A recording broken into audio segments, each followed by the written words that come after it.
All right, hello everybody. Today we're going to be doing a real quick oil change on a 2019 Ford F150 with the 2.7 liter V6 Ecoboost engine. So this is going to be a real quick video. So pretty much full synthetic 5W30 is what I use. I prefer Castrol. I've got the GTX Magnatech. Use whatever you want, just as long as it's 5W30, it's fine. Need an oil drain pan. Filled 6 quarts of oil, so make sure your pan is at least 6 quarts. Don't want to overflow, that's no fun. And then for the oil filter, you'll have to check and see which one is used for the F150 you have.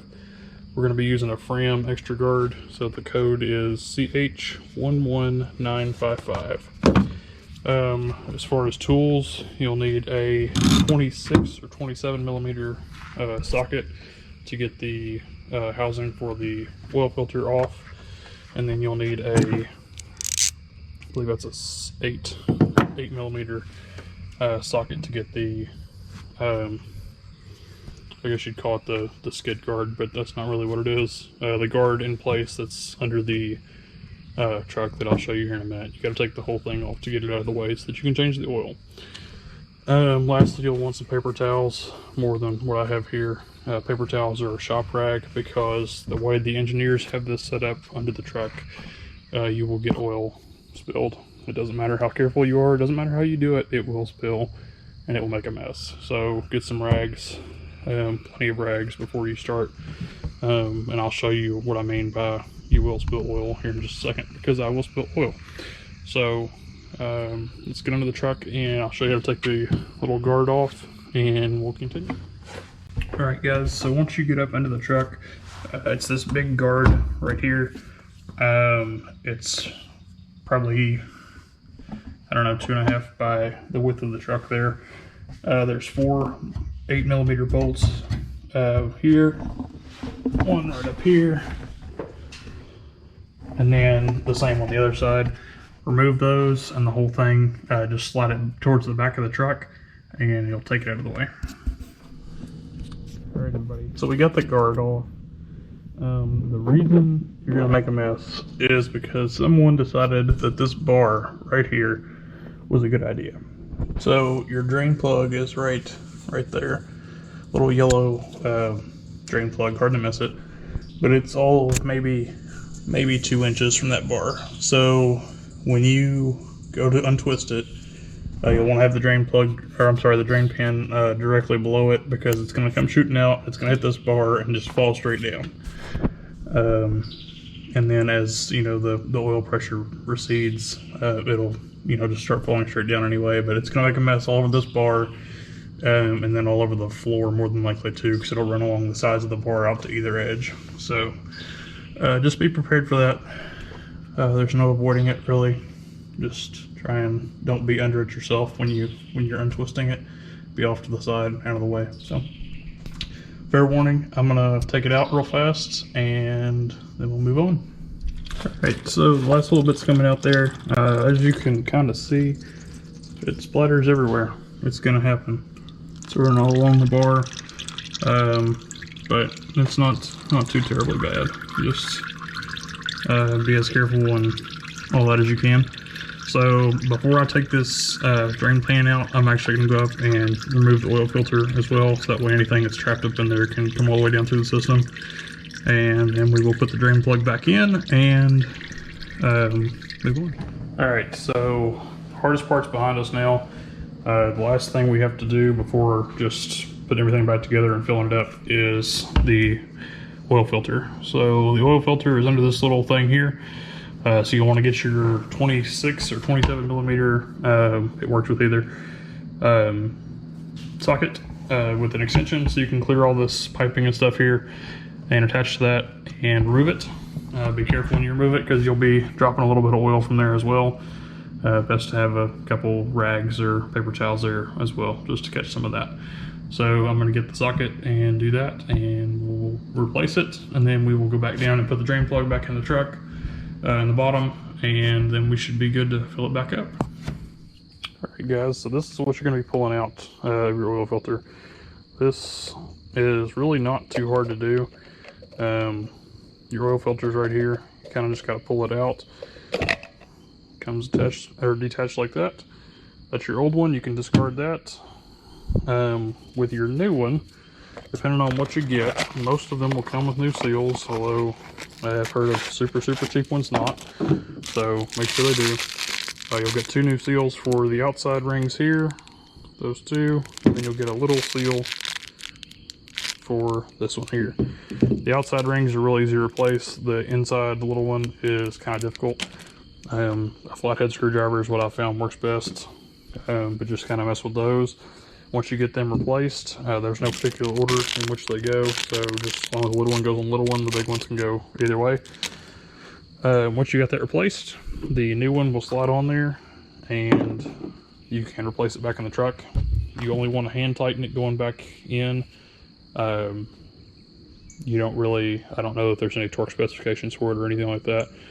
Just don't over tighten it, and definitely don't cross thread it, because it is plastic and it'd be pretty easy to do if you were putting some power into that. So do that, and I will show you guys the replacing of the drain plug underneath, because that's kind of tricky sometimes because of how it's reusable, and then we will go from there. All right, so after you replace your seals, you should have 1, 2, and little one makes 3. You can replace your oil filter. It's right back in there. Like I said, twist, just get it hand tight to make sure you're not cross threading it, and then grab your socket and give it another gentle twist, but don't over tighten it.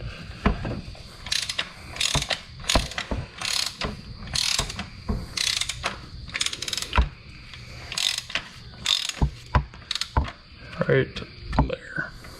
Like I said, just enough to where it's not overly strenuous.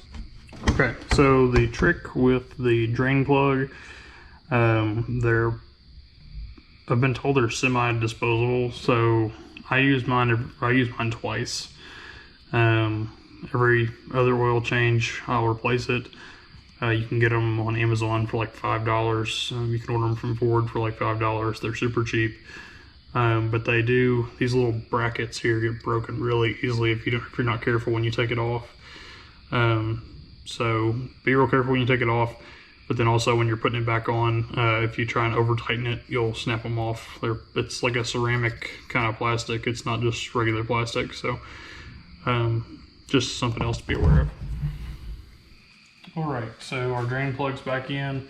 Now the last thing you're gonna wanna do is next to last thing you're gonna do is to add your new oil. So your oil reservoir is down here.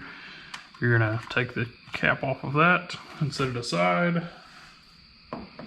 And then I always use a funnel. Some people don't. I think it's stupid not to. Get you a funnel, and then you're gonna start pouring your oil in. So you get your oil, and without spilling a ton of it, just start pouring it in. Ideally, you won't spill any of it, but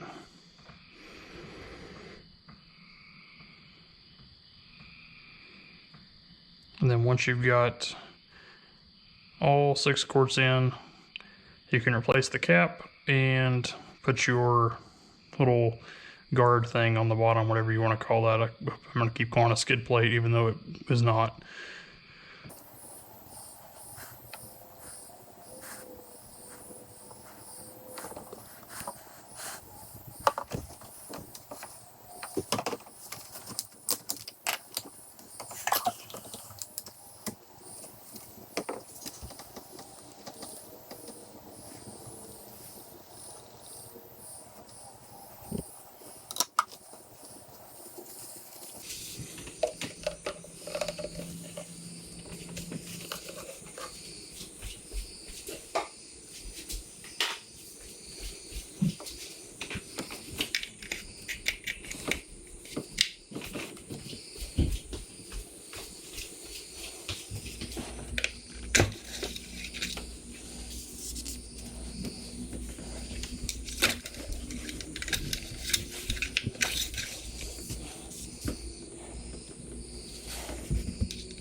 Alright guys, so the last thing, after you've got your guard put back on in the bottom and all that kind of good stuff, last thing to do is get inside and power up your truck.